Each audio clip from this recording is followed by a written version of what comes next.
মহালয়া ভোরবেলা সেই একটি মাত্র দিন যেই দিনে সমস্ত বাঙালির ঘরে ঘরে শোনা যায় এক অমর কণ্ঠস্বর। আশ্বিনের শারদ প্রাতে স্মার্টফোনের যুগে থেকেও আমরা সবাই অপেক্ষা করে থাকি সেই ভোরের মহালয়ার জন্য। সূর্যোদয়ের আগে আমরা যেন ফিরে যাই সেই শৈশব ভোরবেলার আনন্দে। এটাই মহালয়া, এক ঐতিহ্য যার সূচনা হয়েছিল 1931 সালের আকাশবাণীর এক সাদাসিধা রেডিও অনুষ্ঠানে, যার নাম মহিষাসুর মর্দিনী। কিন্তু কে এই সুরেশ সৃষ্টা? বীরেন্দ্র কৃষ্ণ ভদ্র, যার একটাই নাম, একটাই কণ্ঠস্বর, যা আমাদের মহালয়াকে অমর করে তুলেছে।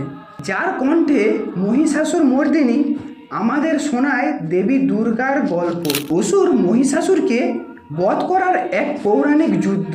বাঙালির জন্য এটি একটি আবেগময় মুহূর্ত, যা অতীত আর